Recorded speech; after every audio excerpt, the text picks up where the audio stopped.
Vítejte u podcastu Mastery Talks. Máte strach z vystupování před lidmi nebo chcete vědět, jaké je tajemství účinné prezentace? Tak to jste tu správně, protože přesně o těchto věcech se budeme dnes s Petrem bavit. Přeji příjemný poslech.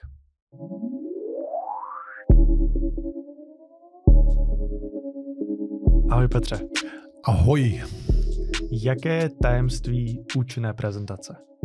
Myslíš prezentovania pred ľuďmi? Přesně tak. OK. No, nemáš tam nejakú ľahšiu otázku? Takže kebyže si mám vybrať jedno tajomstvo účinnej a úspešnej prezentácie, alebo ako prezentovať, keď to urobíš tak, že ľudia nemusia rozmýšľať, ešte to vylepším, keď to vieš urobiť tak, že ťa počúvajú s ľahkosťou. A v tom ti pomôže podľa mňa, keď dokážeš ľuďom vytvárať obrazy v hlavách. Pretože ten, kto dokáže vytvárať obrazy ľuďom v hlavách počas toho, ako ťa počúvajú, tak bude ako speaker veľmi úspešný. Tím zaujmeš ich pozornosť. Tým uchopíš ich pozornosť a nebudú ju dokázať vedieť pustiť. Pretože sú speakery, alebo rečníci, ktorí keď hovoria, tak poznám situácie ľudí, keď im hovoria, prosím ťa, už prestaň, ja už nevládzem, už nás pustí domov. A sú speakery a rečníci, ktorým ľudia hovoria, prosím, ešte neprestaň. Teraz nesmieš prestať. Teraz je to... A keď to dokážeš udržať počas väčšiny časti tvojej prezentácie, tak vtedy si zrejme urobil dobrý job. Aj keď tých súčastí toho jobu je určite viac. Nevieme to skresať takto na jedno pravidlo. A keby sme mali dať fakt jedno, tak keď ťa počúvajú s ľahkosťou, nemusia pri tom extra premýšľať, lebo to je problém pri prezentovaní. A to urobíš tak, že im dokážeš vytvárať obrazy v hlavách. Vtedy si to dal dobre. Podľa mňa. OK, takže je to spíš, než zaujmout tu pozornost, udržet. To je ten klíč. Zaujmeš pozornost tím, že... Napríklad si stiahneš nohavice. No, přesně. Takže udržet je ten klíč a to... Udržať. A keď presne tak, a to je to kľúčové, udržať tú pozornosť a s tou pozornosťou vedieť pracovať. Prečo ju chceš udržať? Na čo ju chceš udržať? Lebo je veľa prvkov, ktoré ti môžu v tej prezentácii pomôcť, sú prvky, ktoré ti môžu uškodiť v tej prezentácii. A ty chceš, aby ľudia kladli pozornosť na tie správne veci. A mimochodom, keď si chceš uistiť, že si fakt dobrý speaker, tak existuje jedno publikum na svete, ktoré keď fascinuješ, udržíš jeho pozornosť, tak dlho ako potrebuješ, tak vtedy si to podľa mňa zvládol. Vieš, aké publikum to je? Deti. To najkrutejšie publikum na svete, mimochodom, sú to deti. Presne tak. Lebo deťom je to jedno. Keď stojíš pred deťmi, to dieťa má úplne na háku nejaké tvoje pocity. Ale tak ako dospelý si povieš, tak mňa to nebaví. A aspoň sa budem tváriť, že lebo hovorí môj šéf, alebo niekto, kto ho rešpektujem, alebo aspoň nechcem toho speakera uraziť, tak zdvorilo nejak to vydržím a vytrpím. Dieťa to nebude robiť ani sekundu. A už vôbec nie kvôli niekomu z nás. Určite nie. Takže ako náhle ono stratí tú pozornosť, tak to dá okamžite najavo. Vstane, odíde, začne sa baviť. Chápeš? A tí ľudia, ktorí dokážu udržať tú pozornosť u dospelých a aj u detí, tak tam myslím, že keď prejdeš týmto výcvikom, týmto tréningom, tak vtedy to vieš dať. A ešte jedna kategória, podľa mňa, ktorú by mal dobrý speaker vedieť zvládnuť, a to sú verejné, voľne dostupné podujatia. Či ak hovoríš na nejakých dňoch nejakého mesta, aj tam voľný prístup a proste to publikum sa ti... Však možno sa k tomu dostaneme, tam je niekoľko veľmi zábavných vecí, ktoré sa prihodili aj mne. Takže sú rôzne spôsoby, ako prechádzať výzvami, ktoré prináša so sebou to rečnenie na verejnosti. Tie sú mnohé a každopádne je to pre mňa fascinujúca oblasť, ktorú keď zmajstrujeme, tak sa dejú skvelé veci v živote. Vedieť prezentovať verejne. A teďka, když neberu v potaz ty těžší volby, jako jsou ty děti nebo nějaký veřejný proslovy, a vezmeme normální běžný publikum, je tam něco jako třeba, že víc s tím publikem jako interaguje, že třeba oni musí něco vložně dělat, zkoušet, aby si udržel tu jejich pozornost? Je to jedna z možností. Je to jedna z možností, ktorú aj rád využívam, byť v tej priamej interakcii s tým publikom.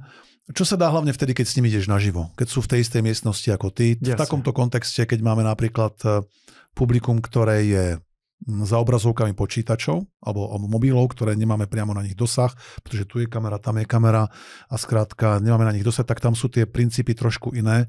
A je to jedna z dobrých možností s ľuďmi interagovať, nechať ich robiť nejaké cvičenie, alebo im položiť otázku, okay? Alebo ich nechať odpovedať na nejakú otázku prípadne. Takže to sú všetko skvelé veci, ktoré môžeš robiť. Tu potrebuješ mať jednu vec. My sme povedali, že udržať pozornosť je dôležitejšie ako zaujať pozornosť, alebo nejak získať pozornosť. Aj keď v dnešnej dobe vnímam, zvlášť v dnešnej rýchlej dobe, že to zaujať, bez toho, aby si robil nejaké psie kusy, naozaj, že strkal si hlavu do toalety, alebo stiahoval nohavice a podobne, tak dnešná doba sa vyznačuje hlavne veľkou rýchlosťou a zníženou schopnosťou pozornosti. Takže preto je dobré mať premyslené napríklad pri prezentácii niečo ako, hovoríme tomu odborne v kuluároch retoriky the hook, čiže niečo ako háček, ako hák. Čím tú pozornosť hneď na začiatku chytíš a upriamiš tú pozornosť na to, čo chceš povedať. Čiže používať niečo ako hák. To môže byť nejaká konkrétna otázka. Môže to byť nejaký veľký prísľub, ktorý dáš pre tú prezentáciu. Dnes sa dozviete, ako skvele prezentovať. Môže byť celkom dobrý hák. Ďalší dobrý háčik alebo hák by mohol byť, mali ste niekedy s prezentovaním problém, nevedeli ste, čo povedať? Poďme sa pozrieť na to, ako to vyriešiť. Okay? Tam ide totiž o to, že ja som raz videl niekde veľmi dobrý príklad od jedného hudobníka a on povedal, aj skladanie piesní alebo hudobných skladieb, ktoré odznievajú v rádiu, sa dramaticky zmenilo. Niekedy mali pesničky nábeh, ktorý trval aj niekoľko minút. To dnes nehrozí. To fakt nehrozí, pretože on hovoril, ak neupozorní na seba tá pesnička niečím extrémne zaujímavým, takým tým hákom, v prvých sekundách, tak ľudia strácajú pozornosť a odlaďujú sa niekam inam. Preto sú tie pesničky štrukturované tak, že hneď na začiatku dávajú tú najlepšiu časť tej piesne, povedzme, aby ten človek nemusel už vynakladať tú pozornosť na to, aby do nej vhúpol. Takže je to aj vecou, ktorá postihuje speakerov, čiže vedieť hneď dobre začať. A mimochodom, keď sme pri tom, v online je to iné. Ale v tom živom, keď máš živú prezentáciu, tak tam veľakrát vidím tú chybu, keď ľudia prídu pred publikum a začnú rovno tým, alebo keby začali aspoň rovno niečím takým akoby aktuálnym alebo niečím vzrušujúcim a začnú: Dobrý deň, rád by som vás privítal na dnešnom stretnutí a rád by som vám povedal, o čom tá dnešná prednáška bude. Čiže presný harmonogram si prejdeme, kde sú toalety. Mimochodom, moje meno je Peter Sasín a moja firma vznikla roku 2000X a sme na trhu už 250,000 rokov a zaoberáme sa tým a tým. A takto vidím bežne prezentácie prebiehať. V tom online je to trošinku iné, pretože tam je niekedy potrebné keby povedať, kto si, o čom ideme rozprávať, pretože ten online svet je trošku iný. Len naživo, keď začínajú ľudia takto, a takto zhruba prebieha 99% prezentácií. Okay, že ľudí privítajú, pozdravia, povedia, kto sú, povedia zo svojej histórie, no a potom prebieha to, čo ja mu hovorím, čo ja nazývam iPhone masturbácia. Neviem, či poznáš ten pojem iPhone masturbácia je, že to je to, čo pozorujem, keď sa deje, keď niekto takto začína prezentáciu. Čiže ľudia majú telefón, povedzme, že iPhone, majú ho takto pod stolom a ešte rýchlo odpovedajú na tie správy, lenže pod tým stolom nevidno, že máš telefón. Čiže to vyzerá, ako keby ten človek tam robil niečo iné, oveľa zaujímavejšie, ako počúvať tú prednášku, takže ešte rýchlo odpovie správy. A keď to ako speaker robíš dobre, tak máš od začiatku pozornosť, že aj keby ten človek ešte chcel niečo, tak hneď ho zaujmeš a položí ten telefón na stôl a hneď máš jeho full attention, hneď máš jeho plnú pozornosť. A to vieš robiť mnohými inými výrazovými prostriedkami, len nie tým, napríklad, že budeš ľuďom hovoriť také tie všeobecné žvásty, ktoré hovorí každý, úplne každý. Takže tým sa... A veľakrát mám tu námietku, no dobré, čo keď ľudí privítam, to je zlé, to čo keď ich neprivítam. Ľudia neprišli, pretože ich privítaš. Vieš, ja si kladiem jednu otázku. Pri každom prvku, ktorý používam pri prezentovaní. Počas toho, ako to vyslovujem. To, čo teraz hovorím, zdvihne ľuďom puls, v zmysle navýši to ich pozornosť, že zataja svoj dých a budú chcieť vedieť, čo bude ďalej, alebo ich to necháva úplne chladnými. Ak dojdem k záveru A niekedy sa v tom mýlim. A to je to zaujímavé na prezentovanie. Len ak dojdem k záveru v tú chvíľu, toto nie je to, čo im navýši puls, toto nie je to, čo im zatají dých, tak to bez zvyšku vynechávam. Obvykle, väčšinou. A prechádzam napríklad do niečoho úplne priameho. Buď začnem rozprávať nejakým príbehom z fleku, nejaký dialog, alebo položím nejaký hook ako otázku, alebo ich mu dám rovno nejaký call to action, to znamená nejakú výzvu. Zdvihnite ruku, ak ste sem prišli sa zlepšiť v niečom.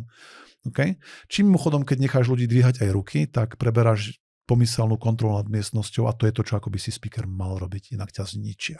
To je tá přímá interakcia, o ktorej mluvíš?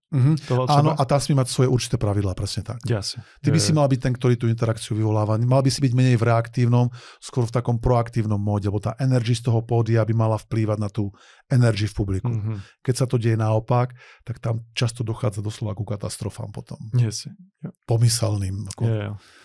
My jsme tady dali ten šílený příklad s těma kalhotama. Přece jenom nějaký ten body language by tam měl být. Že keď už ich stiahnem, takže čím mám začať hýbať?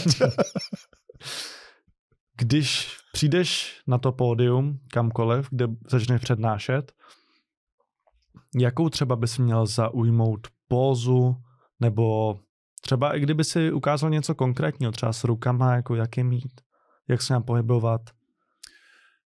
To vždycky záleží od toho, čo chceš práve teraz dosiahnuť. Čo je tvoj cieľ? Jedno z prvých gest môže byť, presne ako som povedal pred chvíľočkou, nechať ľudí hlasovať, alebo respektíve povedať im áno. Zdvihni ruku, ak si prišiel robiť zmenu. Tam si mimochodom aj overíš, či tvoja charizma v danom momente funguje. Pretože charizma, poznáme ten pojem asi, to je ten tak nejaké mistrovství vlivu, alebo to je taká nejaká tá substancia. Ja mám k tomu taký trošku vtípek, že raz mi jeden doktor povedal, že mám charizmu. A ja som povedal, nie, nemám, ja som úplne zdravý. Takže charizma je niečo ako taký ten prirodzený vplyv. Niečo nákazlivé, čím akoby dokážeš ľudí nakaziť nejak svojou charizmou, aby s ľahkosťou a radosťou robili to, možno čo po nich chceš, alebo aby ťa nejakým spôsobom nasledovali. Vieme sa zhodnúť na takejto nejakej definícii? Áno. A pri charizme je zaujímavé, že vždy ide od vyššej k nižšej. Nikdy neplynie naopak. Charizma vždy ide od vyššej charizmy k nižšej charizme. Nikdy nie spätne. Ak sa to niekedy deje, tak to nie je charizmou. Je to skôr možno nejakou pozíciou vo firme alebo nejakou hierarchiou v tej danej situácii. Že ak šéf povie vtip, ktorý mne prípadne nudný a má možno, že nižšiu charizmu ako ja, tak ma ňou nenakazí, ale je to môj šéf a ja robím, že okay? Smejem sa na jeho vtip a poviem, to je dobrý nápad, šéfe. Takže charizma ide vždy od tej vyššej k tej nižšej v takom tom prirodzenom prostredí. Čo veľakrát to prezentovanie také prirodzené prostredie je, alebo by malo byť speakerom vytvorené. A tam si mimochodom veľmi rýchlo overíš, či tí ľudia ťa nasledujú alebo nie. Takže to môže byť napríklad to prvé gesto. Pri neskúsenejších speakeroch by som toto až tak moc neodporúčal, pretože tam môže nastať to, že zdvihnite ruku, ak ste tu preto, lebo chcete zarobiť viac peňazí. A dajme tomu, že máš publikum, ktoré ťa moc nepozná, povie akože no. Prečo by som mal dvíhať ruku? A teraz si predstav tú vec, že nikto ruku nezdvihne. Tak potom potrebuješ zase nejaký skillset, nejaký súbor schopností, ako s tým narábať. Pretože keď to nedosleduješ, ako to necháš, ako to je, tak tam už prebehlo to, kto z koho. Tam už prebehol ten framing, to rámcovanie. To z toho pódia ten typek nemyslí vážne, alebo tá pani, tá osoba to nemyslí vážne proste. Čiže mne sa napríklad tiež stane niekedy, že prídem, overím si energiu v miestnosti, zdvihnem ruku, zdvihne sa polovica rúk v sále. A ja viem, že to je málo, ja potrebujem ten social proof, ten sociálny dôkaz. Mimochodom veľmi silná vec pri prezentovaní. Možno sa k nemu dostaneme ďalej, uvidíme. Že sa ptáš na otázky, které by ideálně měli zdvihnout všichni ty ruce. Presne tak, lebo máme tam nejakú dynamiku skupinovú, máme nejaký spoločný zámer. A keby sa zdvihla len malá časť tých rúk, menšina alebo polovica, tak skrátka nikdy nejdem hneď ďalej. Vždy to musíš adresovať a povedať, vysvetliť minimálne, prečo sa tú otázku pýtaš. Pozrite sa, len chcem si hovoriť, či sme tu správne v jednej miestnosti a chcem vedieť, že či to, čo idem hovoriť, sa vás, chápeš, nejak to vysvetliť pre tých ľudí. Dať im nejaký dôvod, prečo sa ich to pýtaš, ak nezareagujú hneď. Takže prosím, dajte mi tú spätnú väzbu, ja som ako speaker na ňu odkázaný. Ak si nebudeme rozumieť, tak vám nedokážem dať to, čo potrebujem rozdať. Povedzme. Okay? Takže aby nám to tu klaplo, tak zdvihni ruku, ak Niečo. Ľudia zdvihnú. Super, ďakujem, veľmi si to cením. Tam im smíš dať potom už tú vďaku. Akoby ešte dôraznejšie, ako by si dal len tak. A potom už máš akoby pozície vyjasnené. Čiže toto hovorím, to už je taký pokročilejší ťah, tam smieš vedieť čo a ako. Mimochodom veľa chyb sa deje aj pri dvíhaní ruky, že nie je jedno, ako tú ruku zdvihneš, čo je zaujímavý element. Alebo ber to tak, že keď ty zdvihneš ruku, by si sa ty opýtal. A ja sa budem snažiť zostať nejak v rámci tej kamery, aby som neišiel mimo záber s tou rukou. Ak by som sa spýtal, priatelia, tak zdvihnite ruku, kto chce z vás dosiahnuť takýto a takýto výsledok. Tak vždy maj na mysli ako speaker to, že ty, keď by som tú ruku zdvihol úplne nad hlavu, tak ľudia si to preložia energeticky v hlave tak, že pôjdu zhruba do pol cesty za mnou. Čo je niekde tu. Mnohí. Inými slovami, keď ja dám ruku sem, kde je tá polcesta? No to ju ani nezdvihnem, pretože je niekde tu. Čiže keď zdvihneš ty ako speaker ruku takto, tak riskuješ, že tie ruky pôjdu menej. Nasledujú ťa zhruba na polceste. Tvoje energie, preto aj tvoja energia smie byť ako speakera vyššia obvykle. Keď ju zdvihneš naplno, že máš úplne vystretú tú ruku, tak vtedy mnohí urobia tak, niektorí ťa budú nasledovať na celú cestu, samozrejme. Vždy vychádzam z toho, že na pol cestu. Takže tam by bolo tá chyba, napríklad v úvodzovkách chyba, alebo riziko, keď tú ruku zdvihneš len tak ako polovyluhovaný čaj. Že smieš ju zdvihnúť ako fakt, ako silne. Tam smieš byť ako úplne čitateľný tvojim tvojou rečou tela a úplne zreteľný a úplne ísť ten princíp you go first. Ideš ako prvý. Ak ja chcem po vás niečo, smiem vám to dať naplno ukázať, predviesť, zažiť. Že tě to publikum vlastně zrcadlí, dejme tomu. Áno. A niektorí zrcadlia len tak na 50%, možno na 30%, preto ty musíš dať vždy tých 100%. Jasne. Ako napríklad v tej reči tela.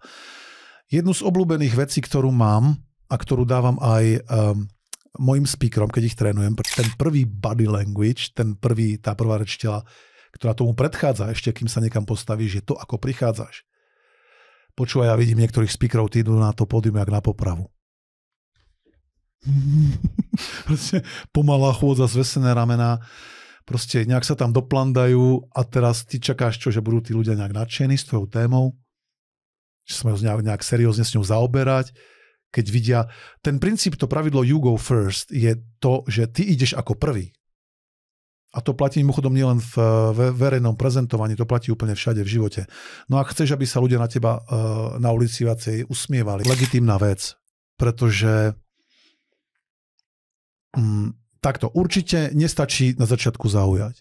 Pretože dajme to do súkromného života, do súkromnej polohy, povedzme vzťahy, zaujmem nejaké dievča, nejakého holku zaujmeš. Okay? A na začiatku si povie, to je celkom borec. No a potom budeš 2 týždne vypúšťať úplne, budeš sa chovať divne a tak potom ten názor dosť zmení.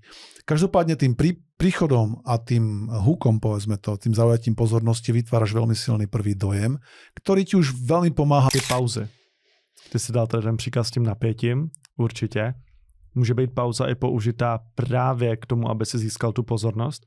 Já si umím představit, že když člověk je jako taká na mobilu, nějaká iPhone masturbace a ty z ničeho nic přestaneš mluvit, navážíš třeba oční kontakt s ním, že to může být jako určitě prvek. Oh boy.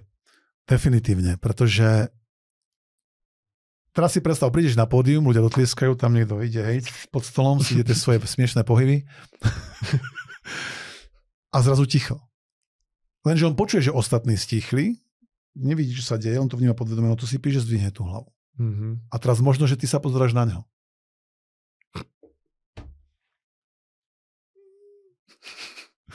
OK, takže, a mimochodom do prezentovania pred ľuďmi je silnejší ako strach zo smrti. Chápeš? Strach z prezentovania na verejnosti je silnejší ako strach zo smrti, to si robíš srandu a takto to naozaj mnohí ľudia vnímajú. Aj keď myslím si, že to nie je celkom úprimná výpoveď, predstav si nasledovnú situáciu. Stojíš na pódiu, niekto stojí na pódiu, OK? A povie, ja mám taký strach z prezentovania silnejší ako zo smrti. Poviem, OK, no problém, chvíľku tu stoj a ja prídem s nabitou devinou. Priložím k spánku, okay, k hlave a poviem, tak buď to tu odprezentuješ, alebo stlačím. Neviem, či by mi väčšina ľudí povedala, tak stlač. Asi by niečo začali hovoriť. Takže keby už došlo akože na lámanie chleba, vieš, ja ti tu teraz odprisahám, že ja najbližšie 2 mesiace nebudem jesť. A či ma vieš v tomto brať vážne, alebo nie je otázka. Takže otázka je, do akej miery môžeme ten strach, že je silnejší ako smrť zo prezentovania, alebo ten strach, či je silnejší zo smrti, alebo z toho, do akej miery to vieme brať vážne, alebo menej je otázka. Každopádne jedna vec je istá, že ten strach z prezentovania na verejnosti je fakt veľmi silný a je fakt veľmi rozšírený. A ja žasnem, keď počujem mnohých profíkov, či už z prezentovania, alebo umelcov, keď hovoria, no strach je úplne prirodzený a je v poriadku, pretože je dôležitý, vieš, pred tou prezentáciou, alebo z toho celého. Pretože niektorí to hovoria tak, že pretože tým signalizuješ, že ti to publikum nie je ľahostajné. A ja sa tam pýtam, prosím, ešte raz mi to povedzte, čo ste povedali, to myslíte vážně? Protože já pracuji s pojmem charisma hodně, že jako nezměnitelná vlastnost. Že prostě buď máš charisma, nebo nemáš.